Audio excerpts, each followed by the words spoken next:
Number 10, not bathing. Let's start off strong. So obviously hindsight is 2020. We know a lot more about personal hygiene now than we did, then and as well in like middle school, because high school locker rooms, what the heck. Without the knowledge of germs and disease, not bathing seemed like the logical next step for a lot of people, even though it made you smelly as all heck. When the Pilgrims arrived in Native America on the Mayflower, the indigenous tribes often referred to their horrid smell. An account from a member of the Patuxet Nation even tried to convince them to start washing themselves. They were like, come on guys, it's enough.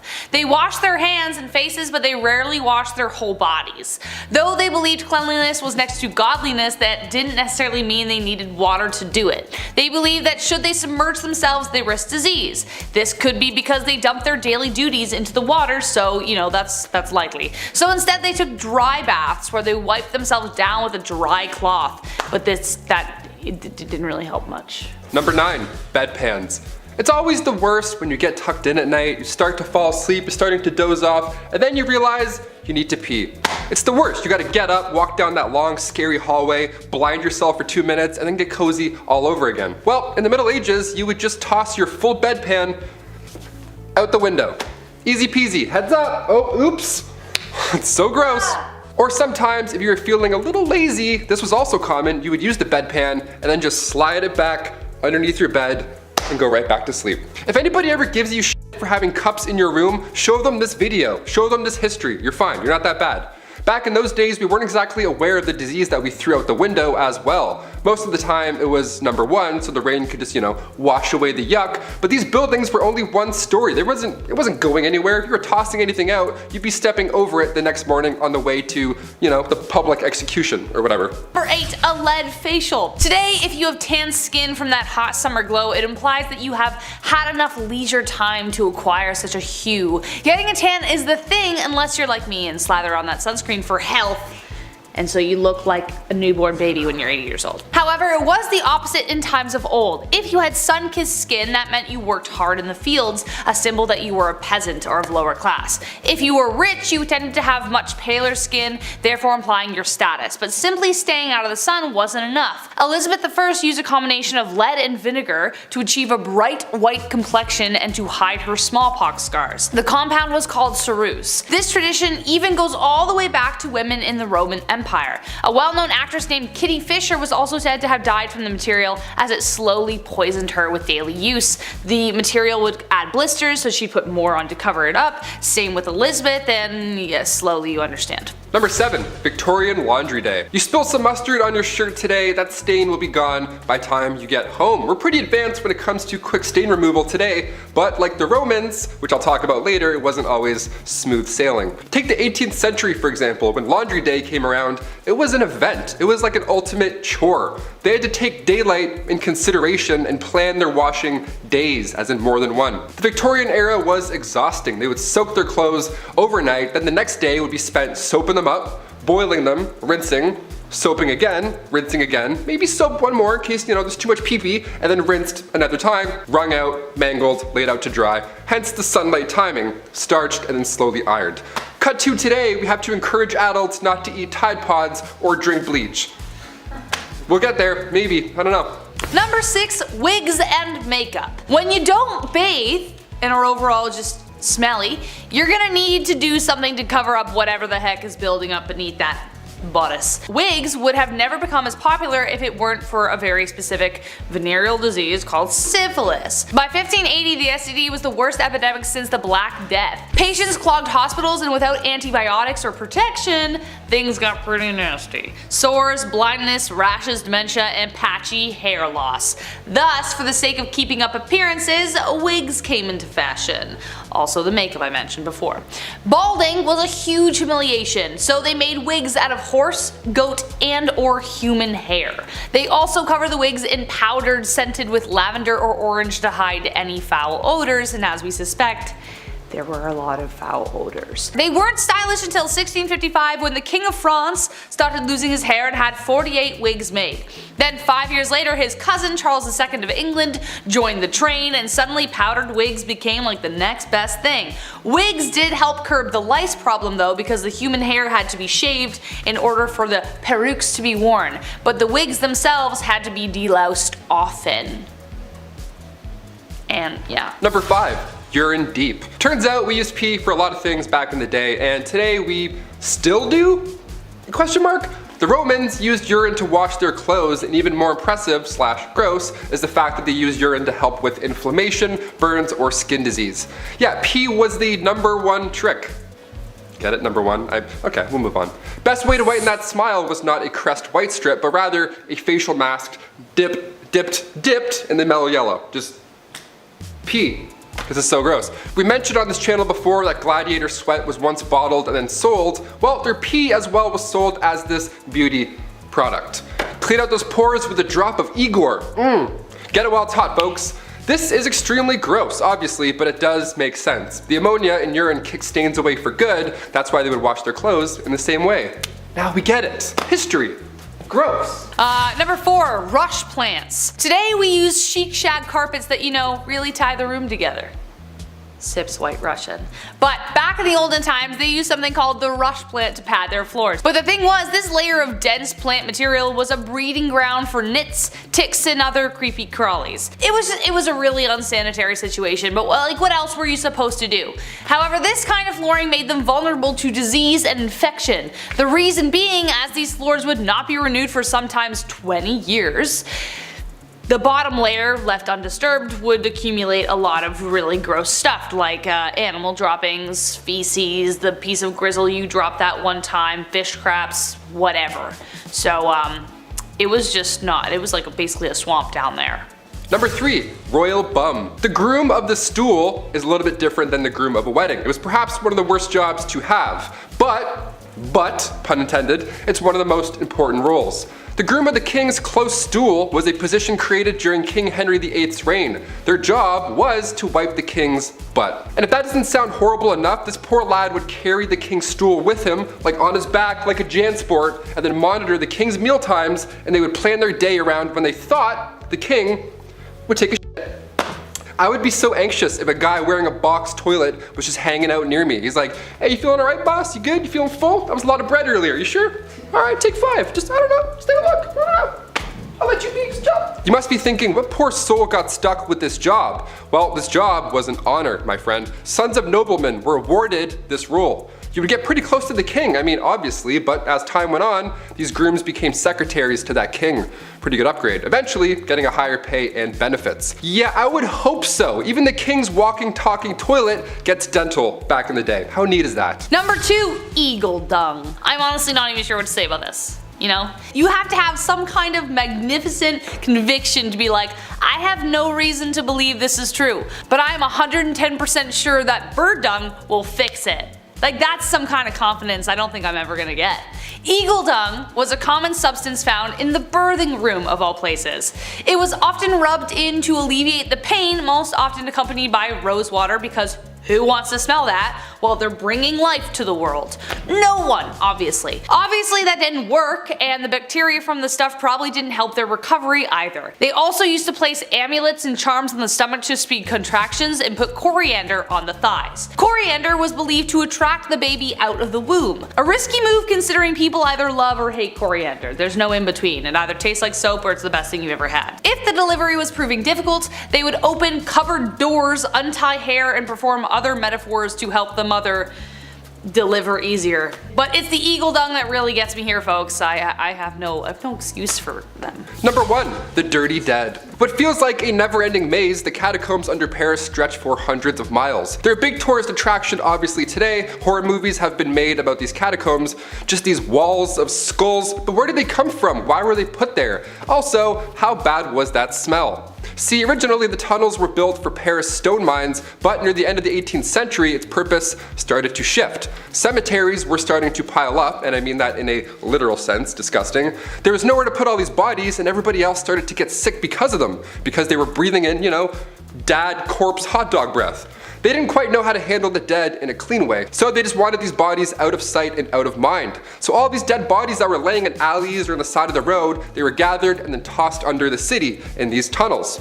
These tunnels have been there for centuries before them, so you might as well put them to good use. And by good use, I mean let's just stack skulls in an orderly fashion and terrorize civilians for centuries to come. Beautiful. Kicking off the list at number 10, creme lube. It's the 1930s, you're looking for a way to get rid of those upper lip hairs. Well, creme lube promises to have your back. They actually promise to have your armpits as well. Yeah, armpit hair and upper lip hair. Gone. For good, you say? Wow, that sounds absolutely lovely. Just don't read the fine print. Don't flip it and zoom in. Don't zoom in. This cream was applied to the upper lip, but side effects caused hair loss all over your body. And sometimes users would suffer from paralysis. It was on the market for $10, which back in the 1930s, that's a lot. Like for hair removal cream, that's a lot. Those are like Beats headphones? What is this? The Journal of the American Medical Association called this product out as viciously dangerous. Rightfully so, and those who suffered from those harsh side effects collectively sued the company into bankruptcy come 1932. The silent killer here in the cream was thallium, commonly used as rat poison. That ought to do it. Number 9, ancient birth control. Although birth control today is easier than in ancient times, it's still a chore. It's routine, it's something you have to keep track of daily, and things go wrong if you don't and lose track. There's a plethora of side effects. You have to take fake ones just so your body, your hormones are all over the place. You can get cancer from these, you can get blood clots potentially. There's very little research on long-term effects for birth control pills. And also, I'm speaking not from experience. There's no birth control pill for guys. This is wildly unfair. I have the most respect. These pills mess you up. My friends will tell me their side effects and I can't believe it. You're all troopers. Ancient Egyptians, their method of ancient birth control was by mixing acacia fruit with honey and ground dates.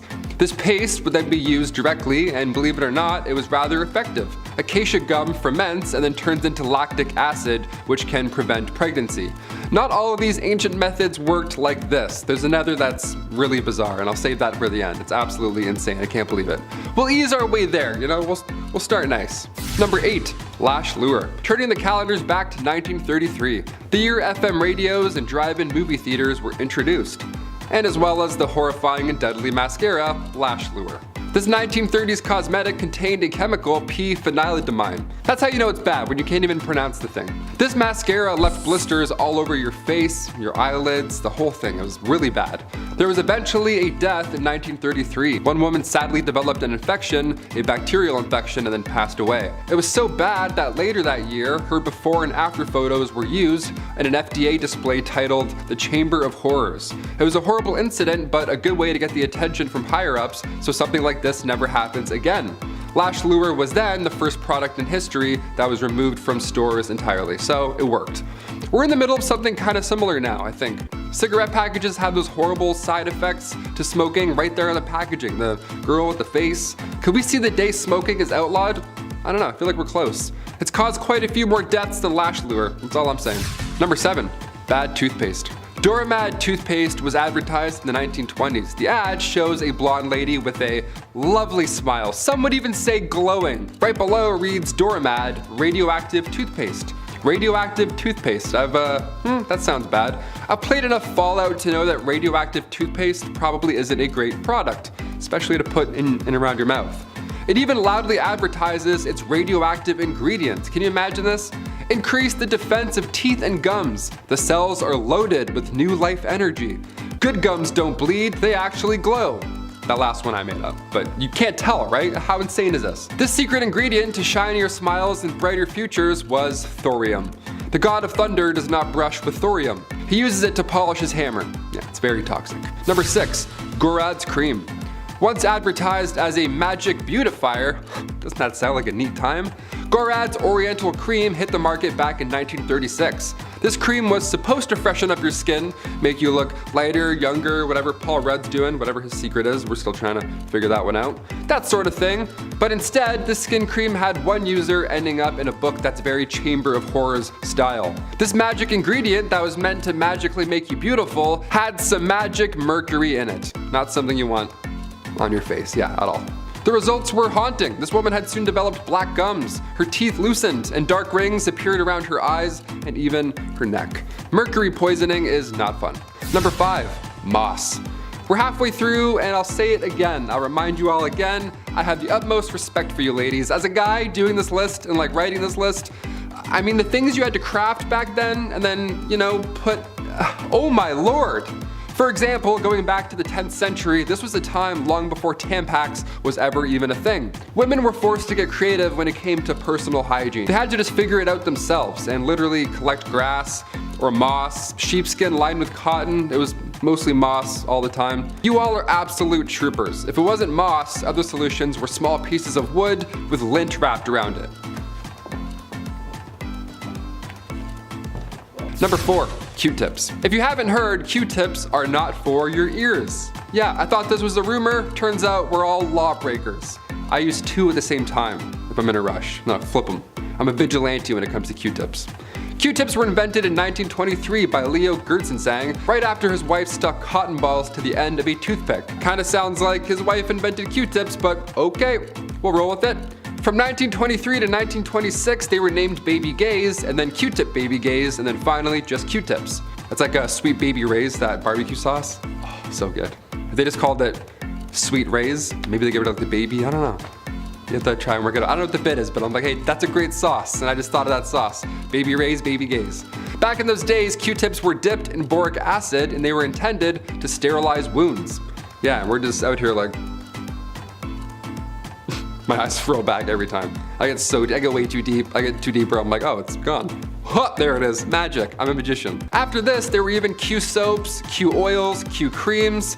It's like Apple, like iPad, iPhone, the other i stuff. So what's this rumor that they're not supposed to be in your ears? What's that about? Well, in 2008, Dennis Fitzgerald brought forward concerns about Q-tips and how they're really pushing earwax into your ear canal, leading to possible infections more than anything. When Cheeseboro Ponds bought the company back in 1962, they added a warning on the box. A warning that we, and I, gladly still ignore.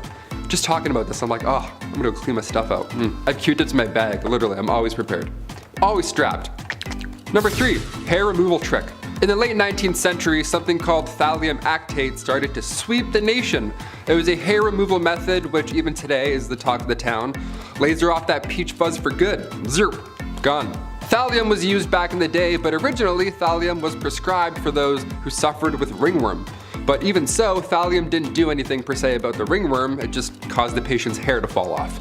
So the ringworm was then easier to find. I'd prefer a haircut if you ask me, but sure, thallium does the trick as well. Eventually, thallium was sold as a cream, a toxic cream. It should never touch your skin at all, and it's a face cream. Are you kidding? This thing was once rat poison as well, and now we're rubbing it around like it's Bath & Body Works Noel cream. It's my favorite cream, the green one. Oh God, gone in 2 days.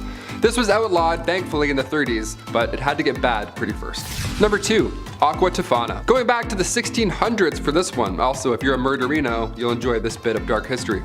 Aqua Tofana was a cosmetic that was sold to women in the early 1630s. It was a cosmetic that doubled as a poison. Yeah, sneaky, right? Some Assassin's Creed going on here. The origins of this deadly cosmetic that was sold and responsible for around like 600 deaths is pretty wild. So back in 1632, 2 women, Francesca Lasarda and Teofana D'Amato, they both created this poison. They worked together and created it so that when their husbands kissed them on the cheek, they would then be poisoned. But eventually Teofana was caught and executed for her crimes, but her recipe carried on through her daughter, Julia Tofana. She took this deadly recipe to Rome and then kept manufacturing it. Inside this cursed cosmetic was arsenic, lead, and belladonna. Colorless, tasteless, and one of the deadliest. And finally coming in at number 1, more ancient birth control. Okay, we kicked this list off catching up with ancient Egyptians and the aid of acacia trees and all that jazz. So I figured we'd end on a ridiculous birth control method from the ancient Roman days.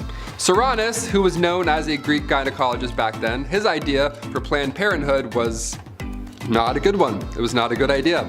He wrote that after you bump uglies, in order to prevent pregnancy, the woman must squat and sneeze. First of all, no, not a chance, no, and also, if you're thinking about it, no. Secondly, who can sneeze on demand? I certainly can't. I had a really nice time tonight, cheers. That's not possible, no. Many methods from the past are questionable. In ancient China, it was commonly told that drinking hot mercury could prevent pregnancy. Yeah, leave mercury away from your body, that will literally kill you. Ancient Greeks would drink blacksmith water because they too thought the exposure to lead could prevent getting pregnant. This idea came back around World War I as well. Women were working in factories and actually trying to get exposed to lead. That was the whole idea. Bad. These are pretty dark, so I'll leave you on this one. In the Dark Ages, European women wore amulets made of weasel testicles to magically ward off pregnancies. Poor weasels. Black magic is the worst, isn't it? Number 10, spitting. 2 words, chewing tobacco. I am not the only one, I know it, who made this face while watching Western movies and some grimy guy just like spits into a bucket like some like brownie green slime. In saloons in the old Wild West, spitting became so common that it had to be outlawed at one point. Men would spit tobacco onto the floor with spittoons and cuspidors lined the bar. Most of the time, they missed. The job of cleaning them often fell to junior shop assistants, which was a worse job than cleaning a fast food chain bathroom. They essentially became little cesspools of disease, and people got really worried eventually because, no duh, they're spitting all their stuff everywhere. Following the devastating flu epidemic of 1918, plus the constant fear of TB, anti-spitting campaigns were undertaken and it was outlawed. Number 9, shine bright like a diamond. If somebody told you that your face was glowing back in the late 30s, that would be the highest of all compliments. You'd be like, oh my god, thank you. I am not a vampire, but thank you. Thoradia was a beauty product company that made radioactive creams, radioactive powders, radioactive lipsticks, anything to get your glam on, all for the price of radioactive products. It didn't end well. This is insane to me. They took pride in using thorium and radium lead to tone facial tissues and remove wrinkles and all that jazz. And the product was doing so well that it circulated in Italy, Portugal, Romania, Egypt, Belgium, and France. Worldwide. It wasn't until 1937 until the French government caught on to these little pesky side effects, some would call. So the radium would literally make your skin glow a bit. That was the pull. That was like the, no way, really? Debit. And alongside the glow, also you were having insane side effects that would ruin the rest of your life. Maybe that's Paul Rudd's secret. If his jaw starts to fall off, we'll know something's up perhaps. Number 8, the humors. Nope, this is not a joke. Though it sounds like it. Ever heard the phrase to be in good humor? Well, it goes back to this. I mean, probably. I actually don't know, but it sounds like the two are connected. The 4 humors were the basis of medical treatment in medieval times. The idea was introduced by Hippocrates all the way back in ancient Greece, which combined ancient science, naturalistic knowledge, and philosophy. The 4 humors were blood, yellow bile, black bile, and phlegm. They were organized to represent the 4 elements, the 4 qualities of cold, hot, moist, and dry, as well as the 4 seasons and planets. If something was wrong with you, then it was because one of the humors was out of whack. If you were depressed, something was wrong with your black bile, for instance. Do I know what black bile is? No, I don't want to ever know. Are you too hot? Well, bloodletting will be the solution for that. The factors controlling your humoral makeup involved sex, age, temperament, and many more. Bloodletting was the most popular way of balancing the humors, and it was assumed to have a relationship with most diseases, from smallpox to pseudoscientific hysteria. What, you horny? Let's bloodlet ya. Number 7, public bathhouse. Okay, this next one we haven't really moved on that much. We still bathe together, we still do it in like water parks, we swim in pools of pee-pee and then go down slides and burn our back skin off. Ancient Roman, so good, you're like, why'd you have to ruin it? Ancient Roman bathhouses were the older, yuckier versions of these water parks. They also didn't have slides, so boo. They would literally spread intestinal parasites in these houses, pools, in these massive rooms with massive pools. The Romans were figuring out sewage systems at the same time, which I'll talk more about later, gladly, but they were also the first to create heated public baths. My above ground pool wasn't even heated, but the ancient Romans were? Now I'm upset. I'm gonna call my dad after this. The archaeology and anthropology department at Cambridge discovered that Romans brought lots of parasites to Europe. Fossilized feces show that these heated, relaxing, rejuvenating bathhouses nearby were all but. I don't mean to undermine the ancient Romans though, it's not what I'm doing, okay? To be fair, they also brought lice and fleas. Number 6, no hand washing. I don't know. Believe it or not, washing your hands as a doctor before doing anything was a controversial idea. Today, especially due to the last 2 years, we all have a tune we sing while washing our hands to ensure we're lathering for like full 20 seconds. We've all done it. But when doctors discovered it was their fault people were getting sick, they didn't rejoice, they got offended. The whole conversation started because of a man called Ignaz Semmelweis. He was studying the differences between 2 birthing hospitals, one run by midwives, the other by doctors and students. The The mortality rate at the latter was way higher than the other. They were dying from something known as childbed fever, more closely known as sepsis. After a series of trial and error, he hypothesized that it was because the students were touching cadavers and then touching the mothers. He then made them clean every tool in their hands with chlorine solution, literally the best thing to kill germs, though he didn't know that at the time, he just assumed it would work. Well, wouldn't you know, mortality rates improved significantly, but when he tried to enforce his findings, doctors were upset they were being blamed for the deaths. He ended up getting fired over it and eventually thrown into a mental asylum near the end of his life. Considering what we know now, that's rough. Number 5. Dark dental days. Dental health is important. We have the charcoal toothpaste trend that I myself even hopped onto recently. But why are we even doing it? Do we know? Other than it's on TikTok? Well, it helps remove stains, but aside from that, there's no hard evidence that this is the next best brushing method. We do it because it's popular. It feels like we're missing out on something. Well, Queen Elizabeth I apparently had a pretty strong desire for a Mars bar too, but back in the day, they didn't have TikTok. Brushing wasn't cool, nor was it perfected in any sense. The Queen's teeth became riddled with cavities. Her teeth straight up began to rot, and subsequently turned black. But seeing as she's the literal queen, people wanted to be just like her in any way. She started a short-lived trend where women blacken their teeth on purpose just so they would appear rich enough to afford sugar. That's wild. That's like me walking around in a neck brace being like, oh yeah, I crashed my Lamborghini. I totally have one of those. Number 4. Arsenic. I think they were confusing this chemical with Accutane, which is a chemical we use today to treat acne, but for a while, arsenic wafers were used. Yes. The poison, arsenic, the thing that would kill you, yeah, that one. In the 19th century, arsenic was marketed as a safe way to effectively clear your skin. It also claimed to restore a youthful complexion that we as humans always long for. Now, it did create a very pallid complexion, but not because it was restoring the gift of life, but because it was killing off the consumer's blood cells. Yay! It also cleared acne pretty well, but it also created a dependency on the product. If the user discontinued using the wafers, then the acne would return, even worse this time. Therefore, it would create a vicious cycle of slowly poisoning oneself to death because you'd have to go back on it so you look hot, I don't know. Number 3. The Trico system. Instead of plucking your eyebrows before prom or getting waxed head to toe like we commonly do so today, back in the 1920s you needed the Trico system to remove any unwanted hair. This device was booming in the 20s. Hair salons just had to have this machine, and I'll call it machine. It was changing the game. By 1925 there were over 75 systems installed in beauty shops, and what you would do is you would sit at this large desk,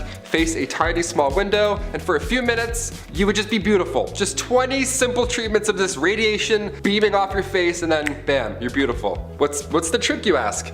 Radiation. They didn't know this yet. It was dangerous. They didn't know much at the time, but this thing was chock full of radiation. They used X-ray technology on their bare faces. That's like when you go to the dentist and they click the thing and then they run into another room. This one, they're like, just right there. No sheet, no metal, heavy thing, just face to face. Now I'm hot. So in 1929, tricho problems were on the rise. Ulcers, carcinoma, keratosis, death, just everything bad. This was not the solution you wanted, but you know what? At least you were hot. Sorry, gents, this isn't for you. Number 2, moss. Okay, I'm not the only one who has asked this question in their minds. Periods. How in the heck did we deal with them without pads, tampons, Diva cups, and Midol? I don't know. How? Well, it doesn't look good, folks. It took a lot of trial and error to get us where we are now. The first disposable pads only came onto the market in 1888. Like, what? Even earlier prototypes of menstrual cups were made out of aluminum or hard rubber. But you may be surprised to learn that moss was a common resource. Yeah, the thing you see on rocks and trees. Cloth and cotton weren't enough, so they resorted to using moss to help absorb ant flow when she came by. It could have been grabbed from anywhere. Although we know that moss isn't the most hygienic of materials, as it could be grabbed from anywhere, as I just previously stated, a rock, a tree, who knows. Physicians believed it had antiseptic properties. They even used it on the battlefield to stem the flow of blood. Menstruation at the time was considered a sign of witchcraft, even though it happened every month. Poisonous and dangerous at the time. Okay, I know desperate times call for desperate measures, but like, they reused it. They didn't throw it out after. Ugh. And finally, number 1. Roman toilets. When I go to the washroom, number 2, whatever, that's my time. I'll straight up hold it for like 3 business days until I get home. It's called a bowel movement for a reason. It's a movement, it's an event. I need isolation, quietness. These poor Romans, I mean, thank you for inventing the toilet and all, that's really great and dandy, but I feel very bad for the first group of individuals that had to use these stone benches, the early OG toilets. God, that looks so cold. Also, I guess stalls, like walls, they weren't invented until much later. Couldn't have thrown up some Bristol board, Euphelius? I don't want to be shoulder to shoulder with a guy who accidentally gulped some public spa water hours prior. And don't even worry about wiping also, because that wasn't invented until much later. You just do the old scrape, do the old stone cold scrape off the bench and then call it a day. Give this video a Roman thumbs down if you're glad for toilets. That means thumbs up. Kicking off the list at number 10, medieval manicures. You can clip your toenails anywhere you want these days. An alarming amount of people do it on airplanes, apparently. Yuck. But how did we clip those little piggies back in the day? Before modern fingernail clippers were patented in 1875, we have to look to the ancient Romans and how they got rid of those hangnails. Biting them off, of course, that was the best way. That bad habit I'm sure half of you have, as well as me. That was the best way. Boink. Eating the nails, bad stuff. In 35 BC, biting nails was written as a way of dealing with nervousness. Even back then, anxiety it was a thing, of course. Ancient Greeks had a tool that looked a lot like toenail clippers, but it was actually used for pulling hairs. I'll get into that one a little bit later, it's a bit more intense. Medieval methods for cutting your nails were usually to use a small knife, so around the Babylonian age, the newly invented scissors would just do the trick as well. You just gotta have really good aim. They're big, rusty, giant, comedically big scissors almost. Sandpaper was also commonly used as well, and to that I say great idea. We still use that today. Number 9, hot pokers. Okay, I absolutely hate this so much. It makes me cringe, and it will probably do the same to you. No wonder people are actually afraid of going to the doctors. Their ancestors had good reason to be. It was pretty much comparable to going to a torture clinic. Yeah. Though I have to say there was some sense behind this one. If you were to receive an injury where the loss of blood could be fatal, cauterizing the wound was a good way to stop it. But it would definitely suck. They would heat up a hot poker and apply it directly to the wound without the luxury of any painkillers. Obviously, this would be extremely painful. Would I rather bleed out?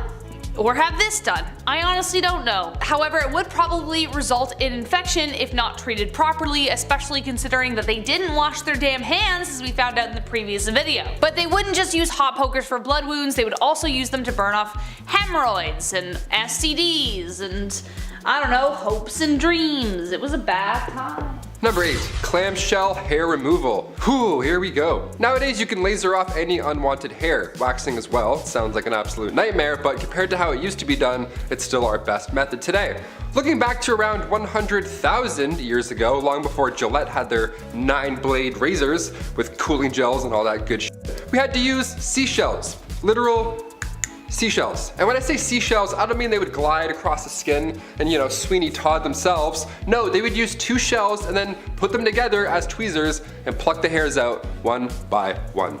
Seashells. Can you hear that? It's the sound of our ancestors plucking their eyebrows. They're still screaming. Sharpened clamshells were used later in the 19th century, and we realized if they're flat enough, we can swipe them off. So they were sharpening shells. Eventually they got to the gliding technique. Saves time, but still it was horrible. And if that sounds bad, 30,000 years ago, we used flint blades to shave. Yeah, just remember, when you nick yourself, it can always be better. Number 7, mouse skins. It honestly seems like we really can't get our eyebrows right.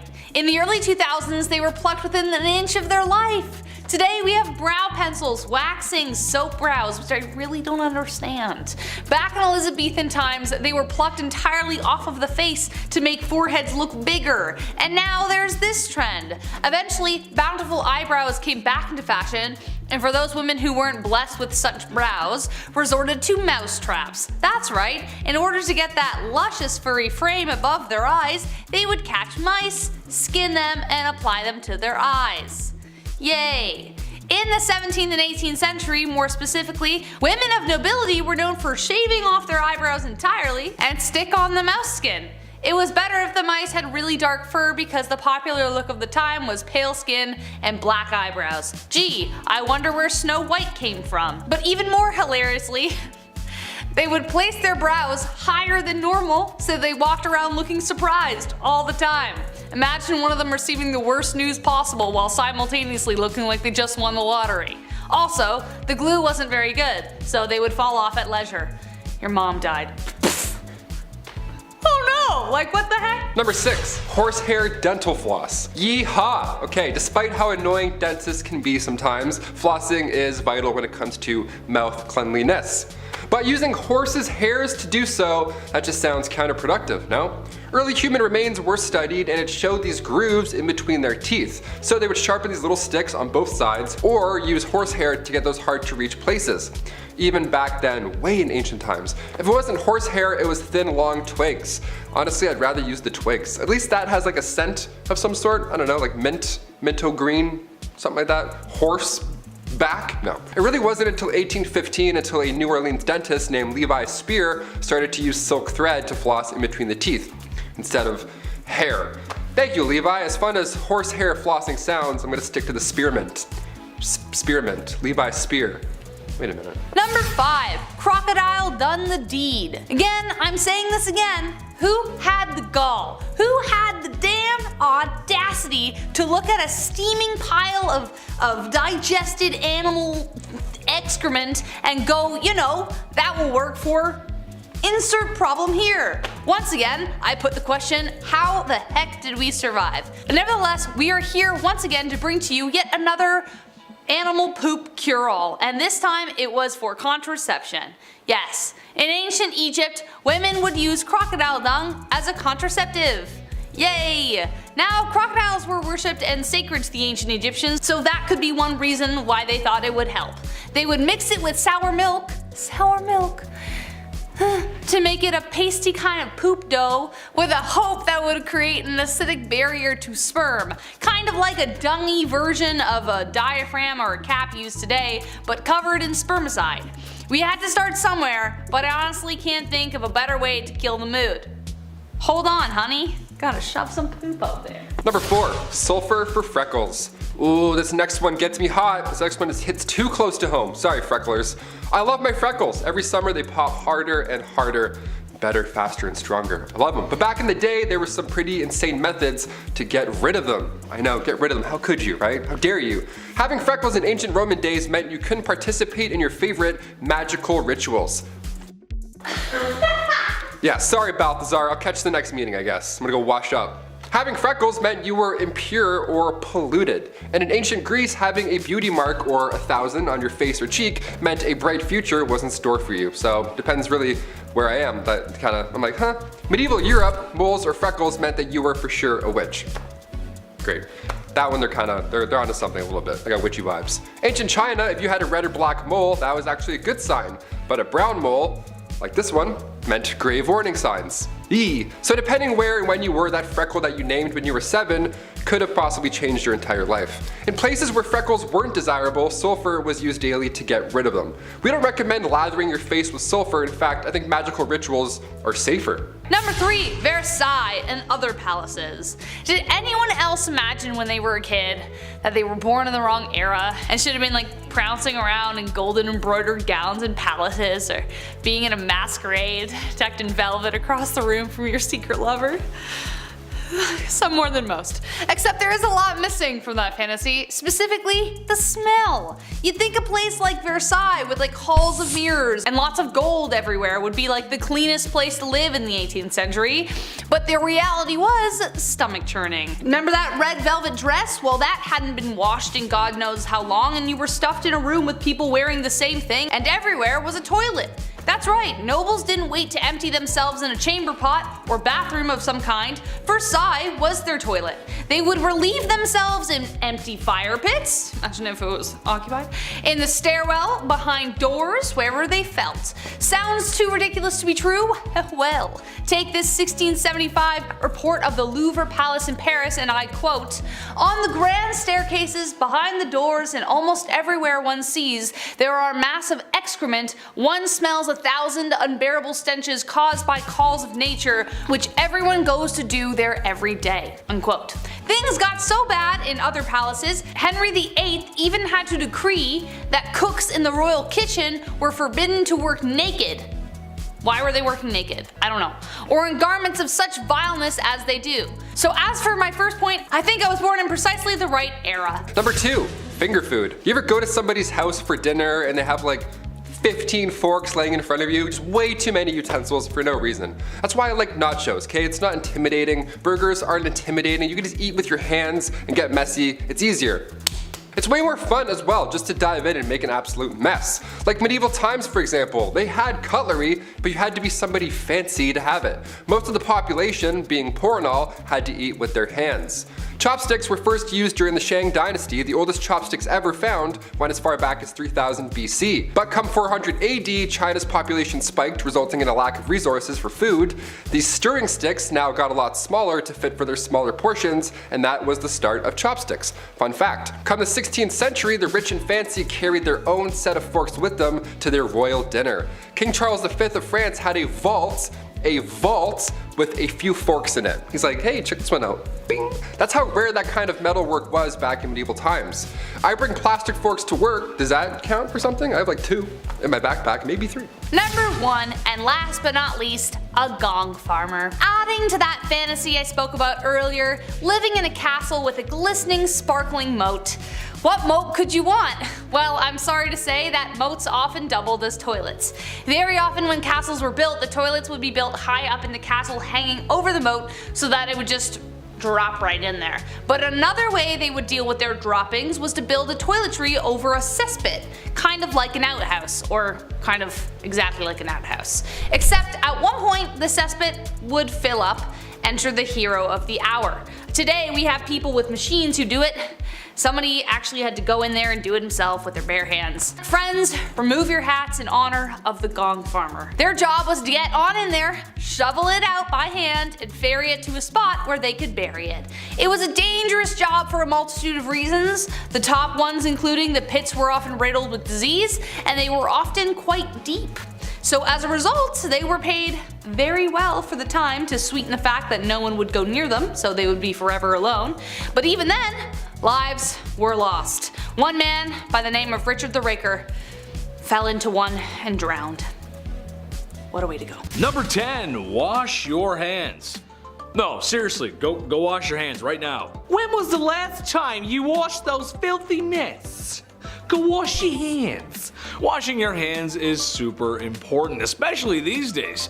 But something that's very unusual about the Aztecs compared to a lot of other civilizations in history is that, well, they did wash their hands. Oh, and you have no idea how happy that makes me. No more shall I have to think about people shaking hands after using the bathroom with no toilet paper. That's disgusting. Or scooping food onto a plate with their bare, dirty hands and sharing that food with the rest of their families. Yes, the Aztecs like to wash their hands before and after a meal, which is just the way it should be. I hate having grimy hands. You know, I talked to the chief today, and you know what he said? That's it. That's actually it. Yeah, we like that. That's it. Number 9, Aztec barbershop. It must have been quite the sight for Spanish conquistadors to land upon the shores of North America and then come to bear witness the Aztec civilization in all its glory. Something noticed by the curious Europeans was that the Aztecs had what looked like a barbershop for men. After all, a healthy scalp is a happy one. Even more interesting than that, however, is women were dyeing their hair with a green herb that I'm not even going to begin to pronounce. It was just too hard. It was a lot of X's and T's. I couldn't do it. Which produced a purple shine to their hair. Some women even shaved their hair off, while older women, like mothers, had longer hair.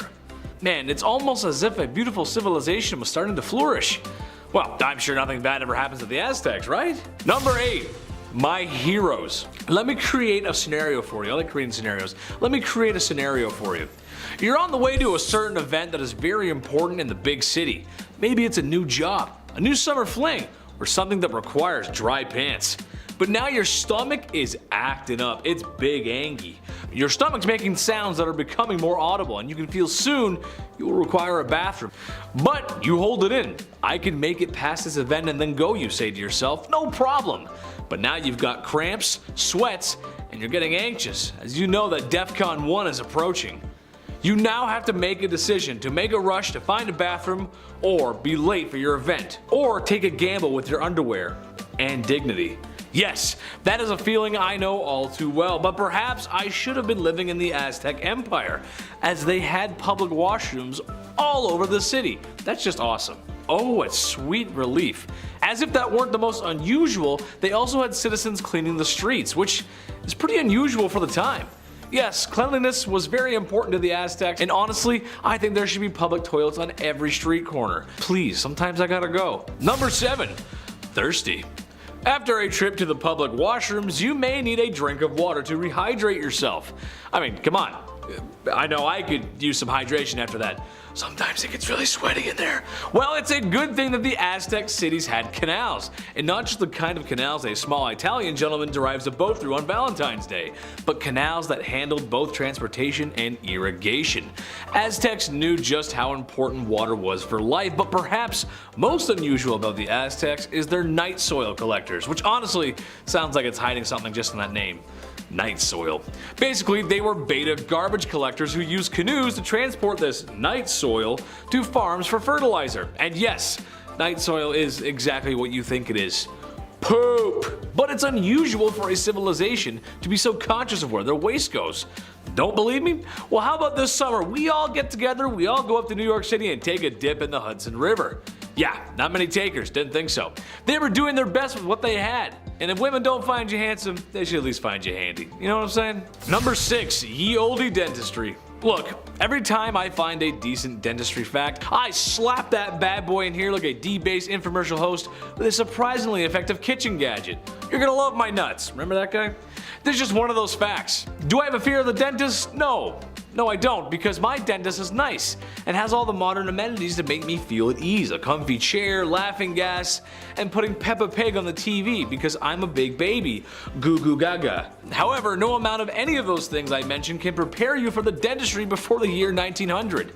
It was crude to say the least, but hygiene is hygiene, and you gotta keep that mouth fresh and clean. Tooth infections were fixed with rubbing charcoal in the affected area, and if that wasn't enough, a super safe mixture of snake venom and vinegar was used. What? Okay. Who was the first guy that discovered snake venom had such healing properties? Probably the same weirdo who first milked a cow, if I had to guess. Aztec dentistry included fillings and tooth removal as well. Also, ladies of the evening dyeing their teeth distinct colors, so then you know if you know. You know? Look at my red teeth, boys. Number 5, steam baths. Now looking back and learning that the Aztecs had public washrooms everywhere and had access to steam baths because of their irrigation is fantastic. I mean, come on, just think about it. You could relax after a long day in your own steam bath that's made by natural running water. It sounds like doing yoga there would make me feel more in touch with my inner chakras, and my mood crystals would glow just a little bit brighter. Imagine you walk into a bathhouse after a long day, and then you see me just sitting there with a towel that barely fits. Well, hey there, good looking. Why don't you come on in and pop a squat next to me? I promise I don't hog all the steam. I know it sounds like an amazing time, right? The more we talk about the Aztecs, the more they sound like a perfect society. I wonder what happened to them. I'm sure it was nothing bad. They gotta be out there somewhere. Move over, fellas, I'm coming in for the steam. The steam was thought to have healing properties and was connected to their spirituality. Women even gave birth in the steam rooms, which feels like a really sweaty time. I don't know about that. There's a lot of sweat. Number 4, Bath and Body Works. It's clear the Aztecs were just cleaner than the other civilizations of the past, and honestly, I'm here for it. There's only so much a guy can say about people being stinky in the past. I mean, really, the smell must have been horrible, especially down in the nether regions. My lady, I would like to have a child with you, but the fragrance that is coming from both of our undercarriages makes me want to get into my carriage and drive it into the nearest body of water. Yes. Aztecs were making soap like it was their day job, using various herbs and plants to create much nicer smells and perfumes. However, during the rainy months, Aztecs wouldn't wash or wash their clothes in penance. But I guess 1 month isn't so bad. Strangely enough, women wouldn't wash their faces when men went off to war. I'm not sure about that one, but hey, I'll take it. Gold star for staying clean, Aztecs. Gold star. Number 3, Bath and Body Works Part 2. Okay, another scenario. You're in the 6th grade. You're sitting at a desk and listening to Mrs. Smith, and she's going over what today's art assignment is. As you begin to reach for your favorite shade of red crayon, an odor hits your nose. It's unlike anything you've ever smelled before, and it's coming from your armpit. Puberty-induced body odor. Not to worry, your buddy has a can of the finest sprayed deodorant there is. He hands you a black can that says Axe.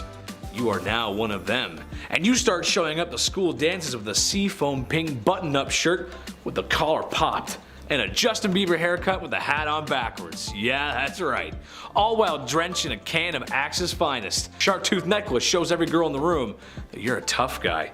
God, those guys are the worst. Okay, no, the Aztecs didn't go that far, but they were aware of the horrors of the classroom BO and recommended a special bath prepared with lovely smelling aromas, which makes sense. Good smells go in, bad smells from your bum, they go out. However, there's two ingredients that make me question things. Apparently, no odor-killing bath is complete without a fresh bone from a dog and a human. I'm just gonna leave that with you and think about how you'd feel with two bones floating in your bath. That's disgusting. Apparently they had to be fresh too, that's gross. Number 2, the Aztec Classic. I'm glad the Aztecs had better hygiene because for once I don't get super queasy talking about the things people did. However, it wouldn't be a video about Aztecs if I didn't talk about their favorite pastime. Sacrifice. And honey, if they were giving out gold medals for it, the Aztecs would be record breakers. Sure, they weren't the only civilization to sacrifice people, but they did it with such theatrics. It would make my old theater teacher very proud. But unlike most civilizations, the Aztecs did this all the time. Whenever the calendar called for one, it was time for one. And if they ran out of people, they would go grocery shopping for more. Or actually just go to war and take people, which is not good. Just know that when a chief or a religious leader cuts the heart out of a man whilst alive for the entire city to see, he most likely had a clean cloth and water to wash his hands, making modern surgeons proud everywhere. Number 1. The European bug. It's safe to say that Aztecs, while not as clean as people today, they were striving for better hygiene, more than any other civilization at the time, really. However, no amount of hand washing, sacrificing, or putting herbs in your bath can prepare them for the Spanish. Not just the swords and the guns and invading and such, no, I mean the sickness that Europeans brought with them. It's a plot similar to War of the Worlds, except the invaders brought all the nasties with them. No matter what the Aztecs did, it wasn't going to stop the waves of lovely things the Europeans brought over. Armpits are clean, but now they got black lungs. There's too many diseases to even name, there's a lot.